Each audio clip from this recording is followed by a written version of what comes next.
Hello नमस्कार student, welcome to innovation study channel. आप सभी का यहाँ पे स्वागत करते हैं।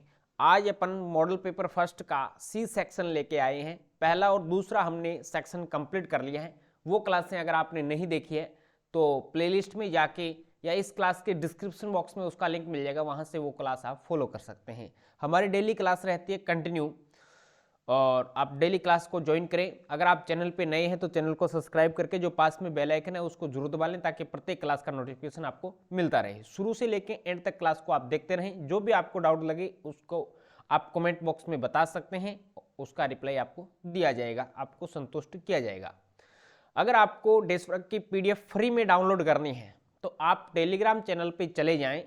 हमारा टेलीग्राम चैनल है इनोवेशन स्टडी के नाम से ही है और इस क्लास के डिस्क्रिप्शन बॉक्स में चैनल का लिंक भी दिया गया है, वहाँ से आप जाके ज्वाइन करें और फ्री में PDF अपलोड की गई है वो जाके आप डाउनलोड कर सकते हैं। बिल्कुल फ्री है, कोई कॉस्ट नहीं ली जाएगी।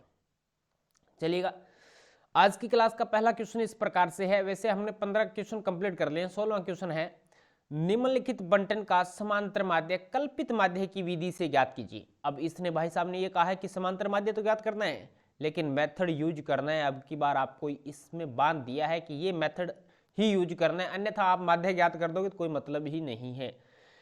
कल्पित माध्य विधि की सहायता से आपको समांतर माध्य ज्ञात करना है। तो हमें वर्ग अंतराल 10 से 25, 25 से 40, 40 से 55, 55 से 70, 70 से 85, 85 से 100 दे रखा है, एकदम क्लियर दे रखा है, कोई दिक्कत नहीं, कोई इसमें किंतु परंतु नहीं है। तो चलिएगा, हमने ये टेबल बना लिया है। वर्ग अंतराल, इधर बारंबारता, अपन लिखेंगे xi का मान। अब xi का मान क्या होता है? वर्ग चिन्ह होता है। निम्न सीमा प्लस अधिकतम सीमा भाग में 2 करना होता है, तो जोड़ दो इनको। 35/2, 25 और 10 35, 35/2 17.5 आएगा, 17.5 आ जाएगा। 25 और 40 इसको जोड़ देंगे, फिर 2 का भाग लगाएंगे तो ये आ जाएगा 32.5। कितना आएगा? 32.5 आ जाएगा। 40 प्लस 55 जोड़ेंगे 47.5 आएगा। कितना आएगा? 47.5 आ जाएगा। 55 प्लस 70 भाग में 2 करना है तो 62.5 आ जाएगा। कितना आएगा? 62.5 आ जाएगा। 70 प्लस 85 भाग में 2 करना है तो ये आएगा 77.5 आ जाएगा।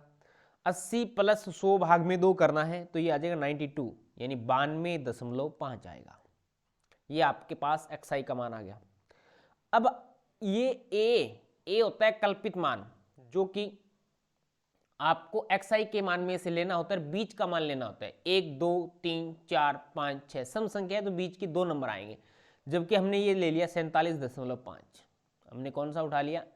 47.5 वाला उठा लिया, तो यहाँ पे लिख देंगे 47.5। अब इसके सामने जो xi माइनस में a करेंगे, 47.5 माइनस में 47.5 ये घटाएंगे तो 0 आएगा। ऊपर की तरफ माइनस आएगा, नीचे की तरफ प्लस आएगा। माइनस में कितना आ जाएगा?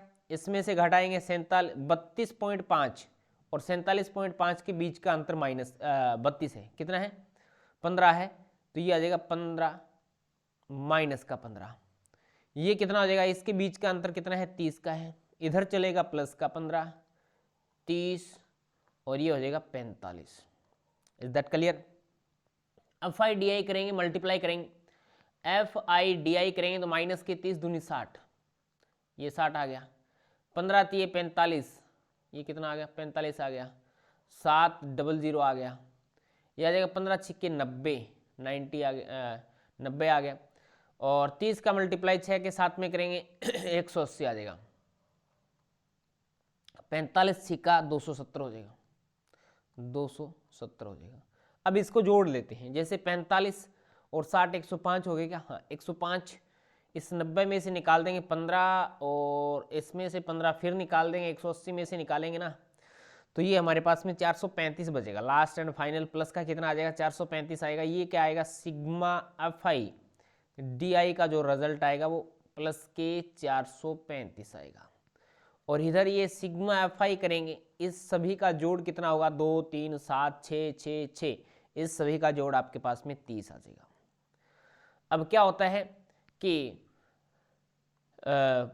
समांतर माध्य ज्ञात करने का फॉर्मूला कल्पित माध्य विधि की सहायता से होता है a plus sigma F I D I upon में सिग्मा एफ आई मल्टीप्लाई में क्या होता है, अच नहीं होता है इसमें, सॉरी, वो तो पग विचलन में होता है, इतना ही होता है। तो x bar is equal to a का मान कितना है 47.5 प्लस में ये कितना है 435 और ये कितना है भाग में 30 है, भाग में कितना है 30 है, इसका भाग कर दो तो ये आ जाएगा हमारे पास में x bar is equal to 47.5 plus में भाग देंगे तो ये आएगा 14.5 इसमें जोड़ देंगे तो x बार का मान कितना आ जाएगा 5 और 5 10 हो जाएंगे और 14 इसमें जोड़ेंगे तो ये 50 60 और 62 हो जाएंगे, कितने हो जाएंगे भी 62 हो जाएंगे, तो ये आ जाएगा 62। एक्स बार का मान कितना आएगा 62 आएगा, 62 आएगा। समांतर माध्य कितना आ जाएगा 62 इज द राइट आंसर। इसके बाद में नेक्स्ट क्वेश्चन पे चलते हैं। इसके अथवा में भी दे रखा है, अब की बार ये थोड़ा सा चेंज किया गया। अभी पहले सेक्शन सी में अथवा में क्वेश्चन नहीं आते थे, लेकिन अब की बार अथवा में भी क्वेश्चन आपको मिल रहा है। ऊपर वाले में क्या निकालना था, हमें माध्य निकालना था, जबकि नीचे वाले में हमें क्या निकालना है, विद्यार्थियों का माध्यक ज्ञात करना है। क्या ज्ञात करना है अभी, माध्यक मीडियन निकालना है, माध्यक निकालना है। तो इसके लिए हमें संचयी बारंबारता बनानी पड़ेगी। इसमें भी वर्ग अंतराल हमें 40 से 45, 45 से 50, 50 से 55 इसी प्रकार से दे रखा है। वर्ग अंतराल में कोई चेंज नहीं करना, एकदम सुव्यवस्थित तरीके से दे रखा है। ठीक है, तो चलते हैं, करते हैं। इसकी टेबल हमने बना ली, ये टेबल हमने बना लिया है। बाहर केजी में दे रखा है, विद्यार्थियों की संख्या, फ्रीक्वेंसी दे रखी है। ठीक है, ये होता है सीएफ का मान। सीएफ का मान करेंगे तो ये हो जाएगा 3 का 3, फर्स्ट का फर्स्ट, 3 और 5 कितने हो जाएंगे 8, 8 और 10 कितने हो जाएंगे 18, 18 और 8 कितने हो जाएंगे 26, 26 और 7 कितने हो जाएंगे 26 और 7 आ जाएंगे हमारे पास में 33, 33 और 4 कितने आ जाएंगे हमारे पास में 37, 37 और 3 कितने आ जाएंगे 40 आ जाएंगे। लास्ट जो आएगा ना सिग्मा जो एफ आई करेंगे, या इसको कैपिटल एन लिख दो, सिग्मा एफ आई न लिख के कैपिटल एन भी इसको लिखा जाता है। तो यहाँ पे लिख दो n is equal to 40, last number आ गया। इसके बाद में अपन क्या करेंगे, n बटा 2 करेंगे। यहाँ पे n बटा 2 लिखेंगे, यहाँ n बटा 2 यानी 40/2, 20 से ठीक बड़ी CF कितनी हो जाएगी, 20 से ठीक बड़ी CF 26 है। 20 से ठीक बड़ी संचयी बारंबारता, CF का मतलब होता है संचयी बारंबारता। ठीक है, CF कितनी है 26 है। तब F बराबर क्या हो जाएगा 8 हो जाएगा। L निम्नतम सीमा होती है, वर्ग अंतराल 55 से 60 आ गया तो निम्नतम सीमा कितनी हो जाएगी 55 हो जाएगी। H का मान होता है बीच का वर्ग अंतराल। देख लो वर्ग अंतराल में कितने का अंतर दे रखा है, ये दे रखा है हमें 5 दे रखा है, इसमें 5 दे रखा है, सॉरी 40 से 45 दे रखा है, 5 का दे रखा है। कितने का दे रखा है 5 का दे रखा है। इसके बाद में CF का मान कितना है, CF का मान हमारे पास में 18 है, ये 18 दे रखा है। ठीक है, अब माध्यक ज्ञात करने का सूत्र होता है L प्लस में n/2 माइनस में CF अपॉन में F मल्टीप्लाई में H।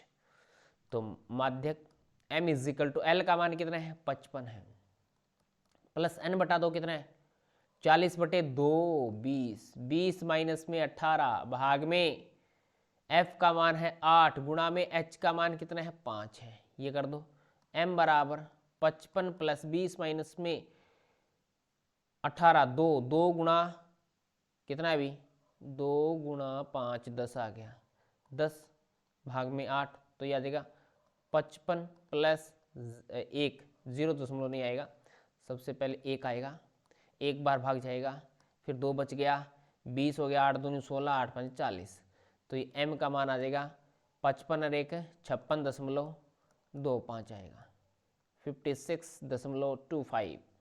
ये रिजल्ट हमारे पास में आ जाएगा, ये हमारा आंसर बन जाएगा। Is that clear?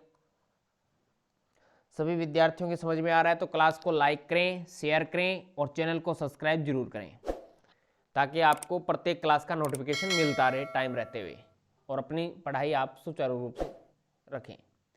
नेक्स्ट देखिएगा, नेक्स्ट हमारे पास में आ जाता है 16 नंबर क्वेश्चन। हमने अथवा वाला भी कर लिया है इसका।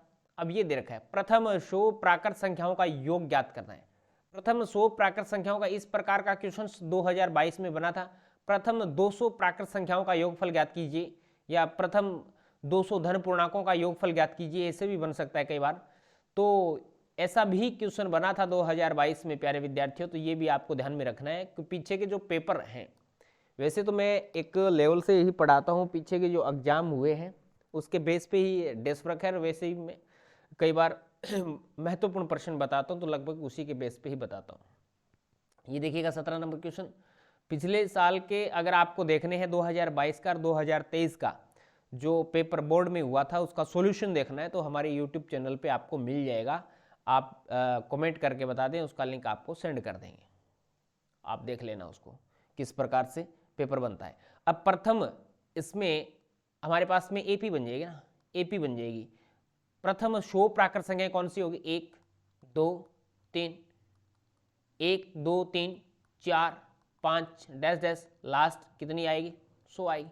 तो यहाँ पे A1 का मान कितना है? 1 है। A2 का मान कितना है? 2 है। तो सार्वयंत्र D का मान कितना है? A2 माइनस में A1 कितना है? 2 माइनस में 1 1 है। और AN अंतिम पद क्या है, या मैं कहूँ 100वां पद, AN कहें या A 100वां पद कहते हैं, 100 पद है, तो A 100 इज इक्वल टू कितना है? 100 ही है। ठीक है, ओके। हमें निकालना क्या है? इनका योगफल ज्ञात करना है। ठीक है, AN कह दें तो अपन कौन सा फॉर्मूला यूज करेंगे?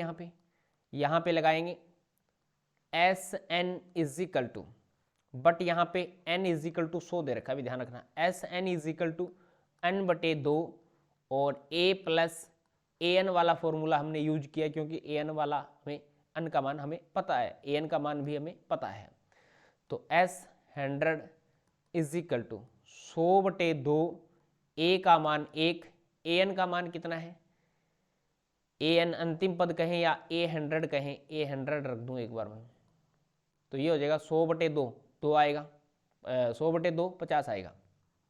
100 में 2 का भाग देंगे तो 50 आ जाएगा। ठीक है, ये आ गया 1 प्लस ये आ जाएगा 100, तो ये हो जाएगा 50 गुणा में 101 गुणा कर दो 0 5 0 5, 50 50 आएगा। प्रथम 100 प्राकृत संख्याओं का योग 5050 होगा। कितना होगा भी? 5050 हो जाएगा, ये आंसर आ जाएगा। नेक्स्ट क्वेश्चन पे चलते हैं। नेक्स्ट क्वेश्चन आपको दे रखा है, प्रथम एपी का प्रथम पद और अंतिम पद 1 और 11 है। A1 का मान दे दिया, AN का मान दे दिया, उसके पदों का योगफल SN का मान दे दिया, तो पदों की संख्या हमें ज्ञात करनी। हमें पदों की संख्या ज्ञात करनी है प्यारे विद्यार्थियों, तो किस प्रकार से करोगे? जो क्वेश्चन में दिया जाता है उसको एक बार लिख लेना। ठीक है, इसके अथवा वाला ये वेरी सिंपल क्वेश्चन है जो दिया गया है वो। प्रथम पद A1 का मान कितना दे रखा है? 1 दे रखा है। अंतिम पद हमें दे रखा है 11 और अन्य पदों का योगफल हमें कितना दे रखा है? 36 दे रखा है। पदों का योगफल अंतिम पद दे रखा है। ठीक है, अब लगाते हैं अपन, n का मान हमें ज्ञात करना है तो SN वाला फॉर्मूला लगाते हैं। SN इज इक्वल टू होता है N/2, ये होता है A प्लस में AN, ये सारा मान हमें पता है। SN का मान कितना है? 36, N का मान हमें ज्ञात करना है N/2, A का मान 1 है, AN का मान 11 है, तो ये रिजल्ट कितना हो जाएगा अभी? 36 इज इक्वल टू N/2, 11 रे कितना हो जाएगा? 12, 2 के पाड़े से कट जाएगा, 6 बार कटेगा। ठीक है, ओके। 36 इज इक्वल टू 6 गुणा N, 6N हो जाएगा। 6 गुणा में भाग में आ जाएगा तो N बराबर कितना हो जाएगा? 36 भाग में 6, 36 में 6 का भाग देंगे 6 ही रिजल्ट आएगा। N का मान कितना आएगा? 6 आएगा। पदों की संख्या कितनी हो जाएगी? 6 हो जाएगी।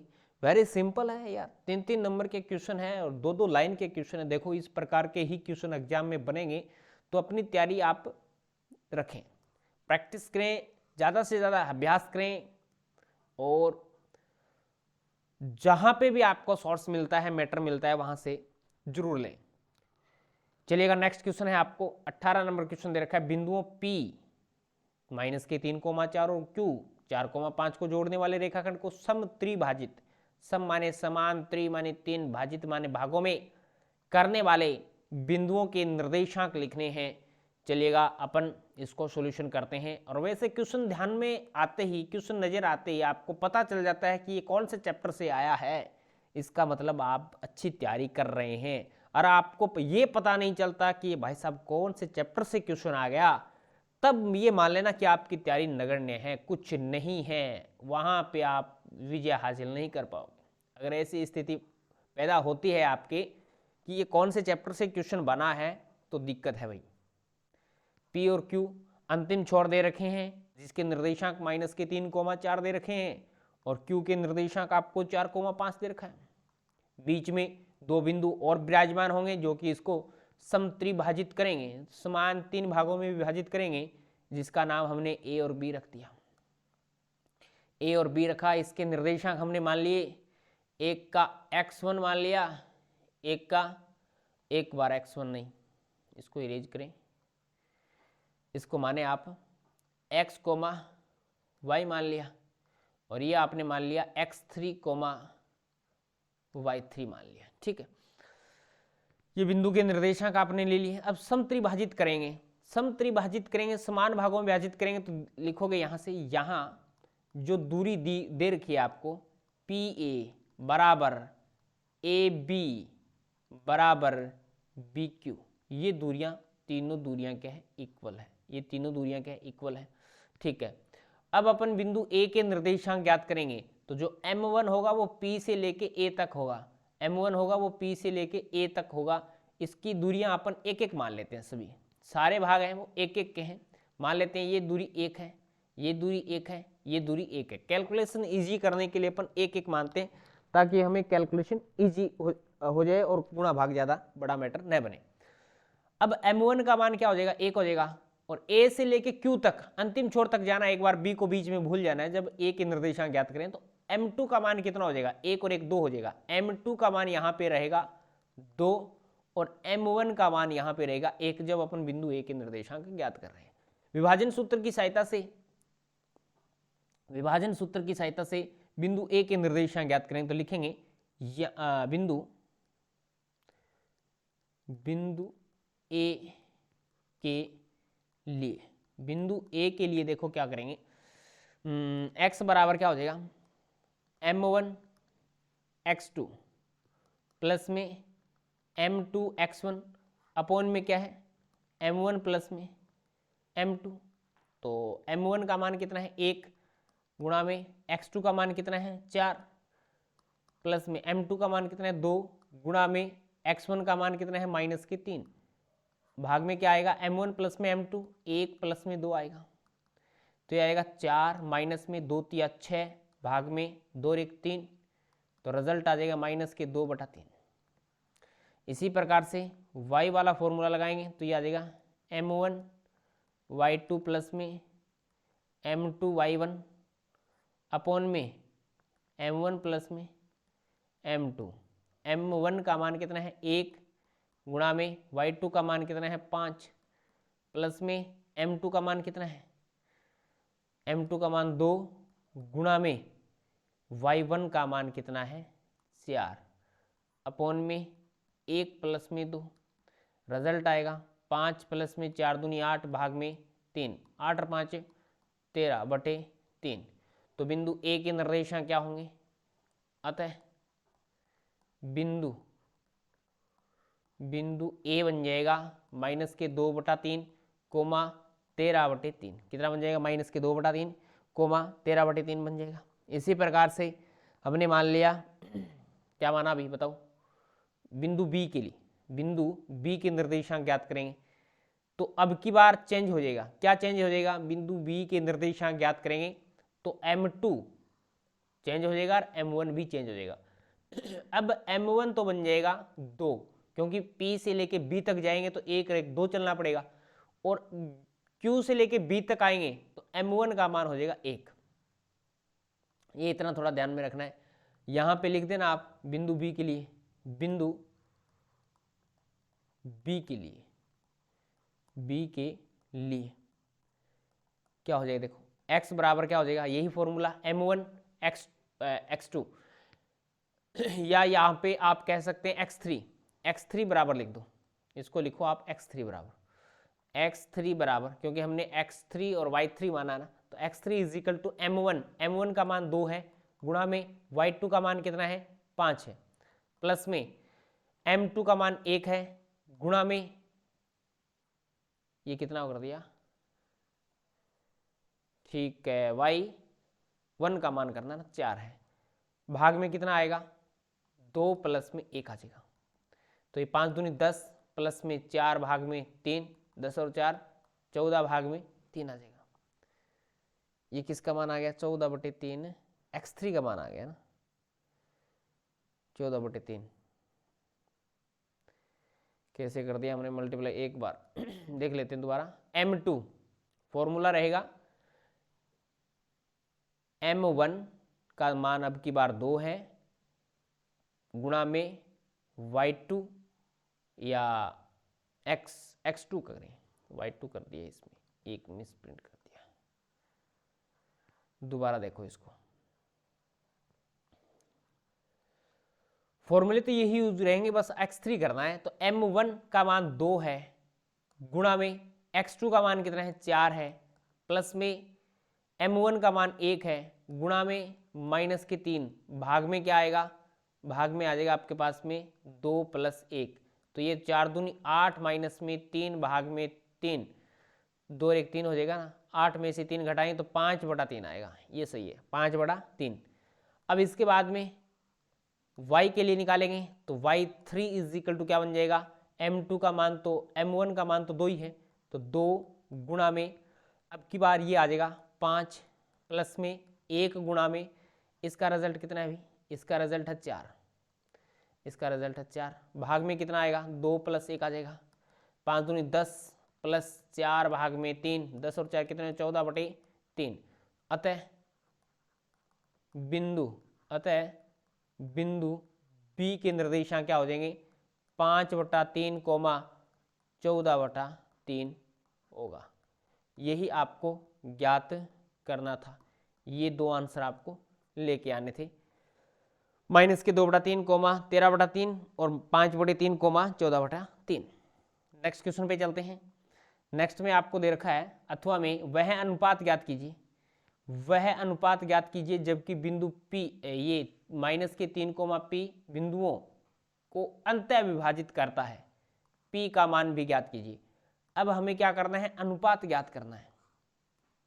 सबसे पहले एक लाइन खींचेंगे, इस पे अपन बिंदु रिप्रेजेंट करेंगे ऐसे, इस प्रकार से। यहाँ पे कोई बिंदु है जो कि इसको अंतः विभाजित कर रहा है तो इसके जो निर्देशांक है वो कितने हैं, माइनस के 3, P है, इसके निर्देशांक कितने हैं, माइनस के 5, माइनस के 4 हैं, और इसके जो निर्देशांक हैं वो माइनस के 2, 3 है।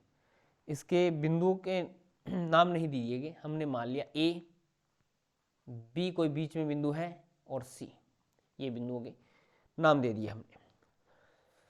अब यहाँ पे क्या हो जाएगा, अपन इसका अनुपात मान लेते हैं एक बार, इसके अनुपात अपन मान लेते हैं। इसका अनुपात हमने मान लिया m1 और इसका अनुपात मान लिया m2, ठीक है। बिंदु P का मान हमें ज्ञात करना है, बिंदु P का मान भी ज्ञात करना है और हमें अनुपात भी ज्ञात करना है। क्या पहले अपन अनुपात भी ज्ञात कर लेते हैं, ठीक है। तो पहले अनुपात ज्ञात करेंगे, तो अपन यहाँ पे लिख दिया माना अनुपात, अनुपात हो गया m1 अनुपात m2। ये x बराबर क्या हो जाएगा, x बराबर हो जाएगा m1 x2 प्लस में m2 x1 अपॉन में m1 प्लस में m2। तो m1 का मान कितना है, m1 ये है, हमें ज्ञात करना है। x2 का मान कितना है, माइनस के 2 प्लस में m2 का मान कितना है, x1 का मान कितना है, माइनस के 5, भाग में m1 प्लस में m2। x का मान कितना है, माइनस के 3 है, तो माइनस के 3 और तिरछा गुणा करेंगे m1 प्लस में m2, इसके गुणा में चला जाएगा, इज इक्वल टू माइनस के 2 m1 है भैया, m1 है, m1 और माइनस के 5 m2, माइनस 3 का अंदर गुणा कर देंगे तो माइनस के 3 m1 माइनस के 3 m2 is equal to minus के 2 m1 माइनस के 5 m2। m1 को एक तरफ कर लेते हैं तो माइनस के 3 m1 प्लस के 2 m1 is equal to minus के 5 m2 इधर जाके प्लस के 3 m2, तो माइनस का m1 बचेगा इज इक्वल टू माइनस के 2 m2 माइनस से माइनस कर जाएगा, रिजल्ट कितना आएगा m1 भाग में m2 इज इक्वल टू आएगा 2/1। यानी अपन कह सकते हैं कि m1 अनुपात m2 की बात करें तो 2:1 आएगा। रिजल्ट कितना आएगा 2:1 आ जाएगा। समझ रहे हैं, ये आ जाएगा। अब इसके बाद में हमें रिजल्ट क्या निकालना है, इसके बाद का रिजल्ट हमें निकालना है कि p का मान कितना होगा। अब हमारे पास में m1 और m2 का मान भी आ गया है। m1 और m2 का m1 का मान कितना आ गया 2 आ गया, और ये आ गया 1 आ गया। ठीक है, अब p का मान निकालें तो y is equal to formula होता है वो यूज हमें करना पड़ेगा, क्योंकि y की जगह हमने p लिख रखा है, किताब वाले ने दे रखा है, y की जगह इसने p दे रखा है। ठीक है, तो y वाला फॉर्मूला होता है m1 y2 प्लस में m2 y1 अपॉन में m1 प्लस में m2, y का मान p है इज इक्वल टू m1 का मान 2 गुणा में y2 का मान 3 है, प्लस में m2 का मान 1 गुणा में y1 का मान -4 है, अपॉन में 2 + 1। तो ये रिजल्ट कितना होगा p बराबर 2 × 6 -4 भाग में 3, तो ये आ जाएगा 6 - 4 2/3। तो p का मान कितना आएगा, p बराबर आएगा 2/3 आ जाएगा। ये आपके पास में आंसर आ जाएगा। एक आंसर आपके पास में ये आ गया। 2 रिजल्ट निकालने थे, 2/3 निकाल दिया, और ये 2:1 भी आपने निकाल दिया। Very simple short and sweet question है। इसके बाद में चलते हैं नेक्स्ट क्वेश्चन की तरफ। हमारे पास आता है 19 नंबर क्वेश्चन। सिद्ध कीजिए, क्या कहा है इसने कि सिद्ध कीजिए कि किसी वर्त के परिगत समांतर चतुर्भुज समचतुर्भुज होता है। सिद्ध करना है आपको कि किसी वर्त के परिगत जो समांतर चतुर्भुज है वो समचतुर्भुज होता है, ये हमें प्रूव करना है। तो ये 10वें चैप्टर से है। ये कौन से चैप्टर से क्वेश्चन है, 10वें चैप्टर से है, 19 नंबर। सबसे पहले हमने क्या बनाया, एक वर्त बनाया। वर्त के परिगत हमें क्या बनाना है, एक चतुर्भुज बनाना है। एक समांतर चतुर्भुज समचतुर्भुज होता है, ये बात हमें बनानी है। ठीक है, इस प्रकार से हमने लाइनिंग कर दी,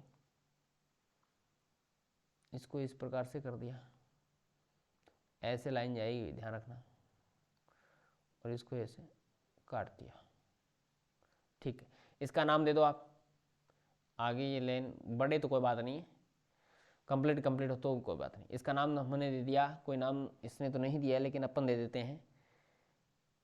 इस बिंदुओं के निर्देशांक हमने दे दिया A B C D, और जहां पे ये टच हो रहे हैं, स्पर्श हो रहे हैं, स्पर्श बिंदुओं को हमने दे दिया P Q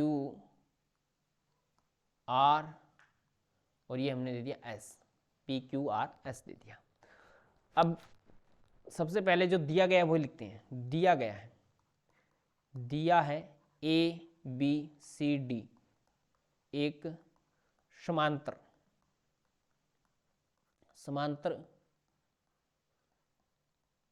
चतुर्भुज है। समांतर क्या है, चतुर्भुज है। समांतर चतुर्भुज है तथा समांतर चतुर्भुज में आप जानते हैं आमने सामने की भुजाएं बराबर होती है, तो आपने लिख दिया कि ए बी जो भुजा है वो डीसी के बराबर होगी, वह जो बीसी भुजा है वो एडी के बराबर होगी। सिद्ध क्या करना है, सिद्ध करना है कि ए बी सी डी एक समचतुर्भुज है। समचतुर्भुज में क्या होता है, चारों भुजाएं बराबर हैं, समचतुर्भुज है। अब उपपत्ति देखो, प्रूव कैसे करेंगे इसको, किस प्रकार से इसको वेरीफाई करेंगे। अब आप जानते हैं 10वें चैप्टर का नाम लिया तो आपके समझ में आ गया होगा कि किसी भी वर्त पर बाह्य बिंदु से खींची गई स्पर्श रेखाओं की लंबाई हमेशा क्या होती है, बराबर होती है। तो अपन लिखेंगे यहां जो लिखेंगे बी आर बराबर होगा किसके, बी क्यू के होगा।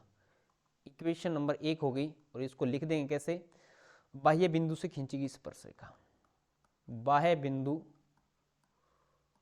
से खींची खींची गई स्पर्श रेखा, स्पर्श रेखा, या तो आप ऐसे लिख सकते हैं या आप ये कह सकते हैं कि प्रमेय 10.2 के अकॉर्डिंग।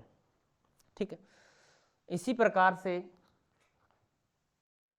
अब देखिएगा, बाह्य बिंदु से खींची गई स्पर्श रेखा लंबाई में हमेशा बराबर होती है। अब बिंदु सी से खींचेंगे तो जो आपके पास में प्राप्त होगा सी आर बराबर होगा C S. Equation number second. Question एकदम तरीके से चल रहे हैं, सिंपल क्वेश्चन है। इसी प्रकार का जो पेपर का लेवल आपका रहने वाला है। क्लास को लाइक करें, शेयर करें। अगर आप चैनल पे नए हैं, चैनल को अभी तक सब्सक्राइब नहीं किया तो चैनल को सब्सक्राइब जरूर करें ताकि प्रत्येक क्लास का नोटिफिकेशन आपको मिलता रहे। ये हमारे लिए एक तरीके से मोटिवेशन का काम करेगा। आप क्लास को लाइक करेंगे, शेयर करेंगे, अच्छे अच्छे कमेंट करेंगे और चैनल को सब्सक्राइब करेंगे, बस यही हमें मोटिव रखेगा। अब बिंदु जो डी है ना, डी से अपन खींचेंगे तो ये प्राप्त हो जाएगा आपके पास में डीपी। क्या, या अपन बिंदु ए से खींच दें तो A P is equal to A Q. Equation number 3 है। और नेक्स्ट है डीपी, ए पी खींच दिया, डीपी, डीपी बराबर डीएस। ये इक्वेशन नंबर 4 है। तो मैं लिखूं यहां से समीकरण 1 + 2 + 3 + 4 से चारों को जोड़ दो भाई, ए बी सी चारों को जोड़ दो। तो आपने जोड़ा तो क्या बन जाएगा, देखो ये बन जाएगा आपके पास, आप जोड़ेंगे तो बी आर प्लस में आर सी प्लस में ए पी प्लस में P D is equal to, ये बन जाएगा बी क्यू प्लस में ए क्यू प्लस में सी एस प्लस में एस डी।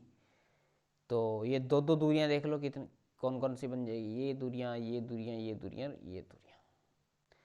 यहाँ से आप लिखेंगे, ये तो कंप्लीट बन जाएगा बी सी, ये बन जाएगा A D is equal to, ये पूरा बन जाएगा ए बी प्लस में ये क्या बन जाएगा, सी डी बन जाएगा। बट हमें क्वेश्चन में ये दे रखा है, ऊपर दिया गया है कि ए बी और डी सी बराबर है। ए बी भुजा है वो डी सी के पहले से बराबर है, तो इसको अपन चेंज भी कर लेंगे यहाँ से। अब या तो इसको पूरे ए डी में कन्वर्ट कर लो या इसको आप बी सी में कन्वर्ट कर लो। तो यहाँ से ये दे रखा है हमें ए डी या बी सी, तो ए डी की जगह मैं बी सी लिख सकता हूँ। तो यहाँ से लिखेंगे बी सी प्लस में ए डी की जगह आपने बी सी लिख दिया। और ये आपको दे रखा है ए बी और डी सी दे रखा है, तो आप दोनों को ए बी में चेंज कर लो। ए बी, सी डी को भी आप ए बी में चेंज कर सकते हो क्योंकि दोनों ही बराबर हैं। तो 2BC बन जाएगा और ये बन जाएगा 2AB बन जाएगा। 2 से 2 कट जाएगा, रिजल्ट आएगा BC बराबर AB। क्या आएगा, BC बराबर AB, यानी जो BC भुजा है वो AB के बराबर है, ये भुजा इसके बराबर है, और ये BC AD के पहले से बराबर थी और AB CD के बराबर थी, इसलिए चारों भुजाएं क्या हो जाएगी, बराबर आ जाएगी। इसलिए AB बराबर BC बराबर CD बराबर AD। अतः ABCD एक समांतर नहीं है, समचतुर्भुज है, एक समचतुर्भुज है। तो यहां से लिखेंगे एक समचतुर्भुज है। यही हमें प्रूव करना था। नेक्स्ट क्वेश्चन पे चलते हैं। इसके अथवा में क्या दे रखा है वो देखते हैं। सिद्ध कीजिए कि वर्त के परिगत बने चतुर्भुज, वर्त के परिगत बने चतुर्भुज की आमने सामने की भुजाएं केंद्र पर संपूरक कोण अंतरित करते हैं। संपूरक का मतलब होता है 180 डिग्री, पूरक का होता है 90 डिग्री। तो आमने सामने की भुजाएं, तो ये लगभग इसी तरीके का है और चैप्टर तो इसी का ही है ये वैसे। तो देखते हैं, बनाते हैं, अथवा वाला है। तो इस प्रकार से अपन बनाएंगे, एक सर्कल खींचेंगे, सर्कल के चारों ओर ऐसे खींच दिया इसको, एक चतुर्भुज बनाना है, कैसे भी आप बना सकते हैं इसको,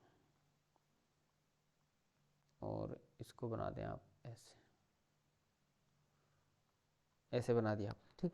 एक चतुर्भुज बनाया है, चतुर्भुज का नाम दे दो आप पी क्यू आर एस, ये इसका सेंटर पॉइंट हो गया, केंद्र पे बात कर रहा है ये, तो ये इसके स्पर्श बिंदु हो गए A B C D, A B ये बिंदु सी है और ये बिंदु डी है। इनको आपस में मिला दो आप, इनको मिलाओगे तो ये क्या बन जाएंगे आपके पास, स्पर्श बिंदुओं को ओ से मिला दो, ठीक है। अब आप क्या करेंगे, जो चतुर्भुज के शीर्ष हैं, शीर्षों को भी आप ओ से मिला दें, ऐसे ऐसे ऐसे और ऐसे, ठीक है। अब इसके में 8 एंगल बन गए, कौन से कितने एंगल बन गए, 8 एंगल बन गए। जैसे ये पहला, ये दूसरा, तीसरा, चौथा, पांचवा, छठा, सातवां, आठवां, ये 8 बन गए। लिखोगे यहां दिया है पी क्यू आर एस एक चक्रीय चतुर्भुज है या चतुर्भुज है, एक क्या है, चक्रीय चतुर्भुज है या चतुर्भुज है। इस प्रकार से लिखोगे। ओ वर्त का केंद्र बिंदु है, ओ वर्त का केंद्र बिंदु है, ए बी सी व डी स्पर्श बिंदु है। क्या है भी, स्पर्श बिंदु है, ठीक है। सिद्ध क्या करना है, सिद्ध करना है angle P O Q plus में एंगल इसके सामने वाली भुजा एस आर के द्वारा, तो एंगल एस ओ आर बराबर 180 डिग्री है। ये दोनों कोणों का योग 180 डिग्री आना चाहिए, ये आपको वेरीफाई करना है। आप पी ओ एस और आर ओ क्यू के द्वारा भी इसको रिप्रेजेंट कर सकते हैं। ये बिंदु ओ है, ये बिंदु क्या है, ओ बिंदु है, बीच वाला सेंटर पॉइंट ओ बिंदु है, ठीक है। ये हमें सिद्ध करना है। अब अपन क्या करेंगे, इसको थोड़ा सा हमें दो त्रिभुज लेके हमें उसको सर्वांगक्षम करना पड़ेगा। तो लिखेंगे, रचना कर दो, रचना में लिखेंगे आप एस पी क्यू आर को ओ से मिलाया, ये रचना कर दो आप, या आप सभी को लिख दो। बिंदु A S B P C Q D और आर को ओ से मिलाया,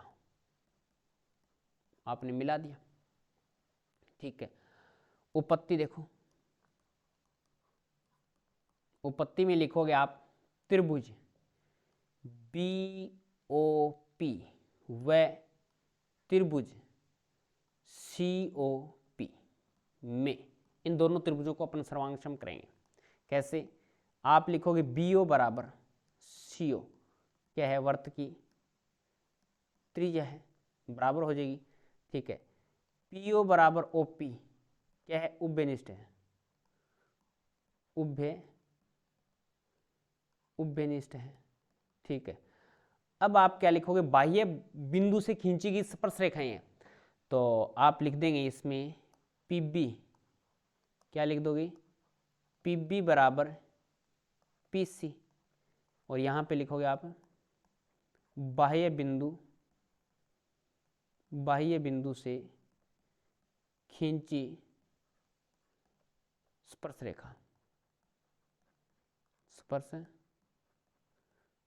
रेखा है।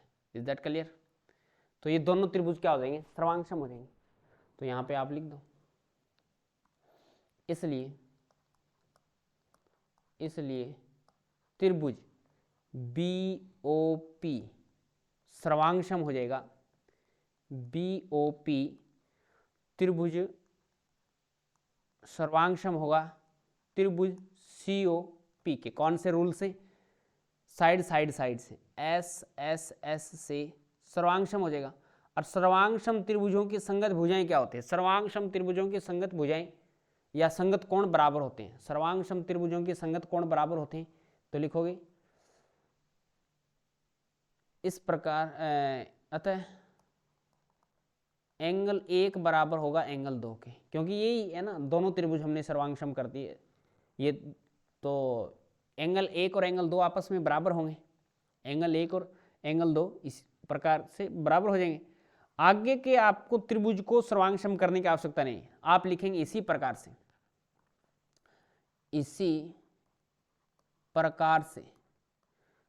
से एंगल 3 बराबर एंगल 4, एंगल 5 बराबर एंगल 6 और एंगल 7 बराबर 8 हो जाएगा। 7 बराबर क्या हो जाएगा? 8 हो जाएगा। एंगल 8 हो जाएगा। अब अपन जानते हैं कि वर्त के केंद्र पे 360 डिग्री का कोण बनता है। वर्त के केंद्र पे 360 डिग्री का कोण बनता है। तो लिखेंगे अब angle 1 plus angle 2 plus angle 3 plus angle 4 plus angle 5 plus angle 6 plus angle 7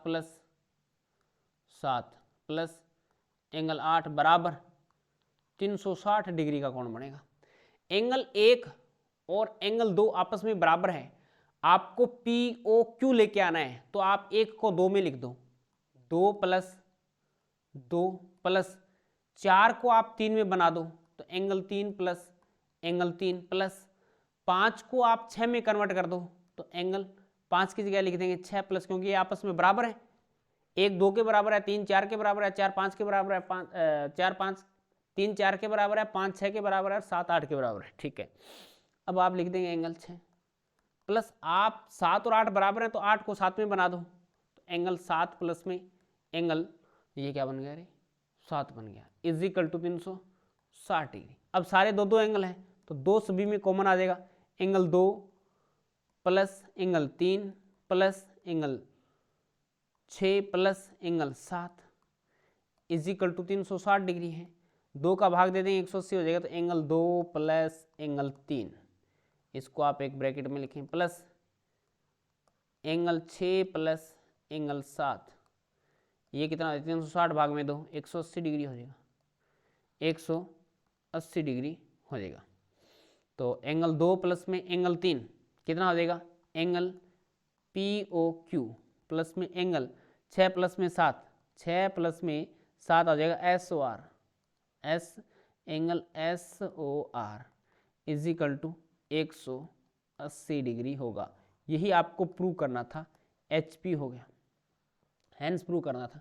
ठीक है, जो कि आपने निकाल लिया अच्छे तरीके से। इस प्रकार से प्रत्येक क्वेश्चन को करना है भी। एग्जाम में इसी प्रकार से करोगे तभी नंबर मिलेंगे, अन्यथा नंबर नहीं मिलेंगे। फिर कहोगे हमने तो सही किया था लेकिन नंबर नहीं आए। ठीक है, एक सेक्शन और बचा हुआ है इसका, वो अपन नेक्स्ट क्लास में कवर करेंगे। ये क्लास आपको कैसी लगी कमेंट करके जरूर बताएं। अच्छी लगी तो लाइक और शेयर कीजिए। अगर आपने अभी तक चैनल को सब्सक्राइब नहीं किया तो चैनल को सब्सक्राइब करके जो पास में बेल आइकन है उसको जरूर दबा लें, ताकि प्रत्येक क्लास का नोटिफिकेशन आपको मिलता रहे। चलिएगा, आज की क्लास में इतना ही। नेक्स्ट क्लास में मिलेंगे कुछ नए के साथ।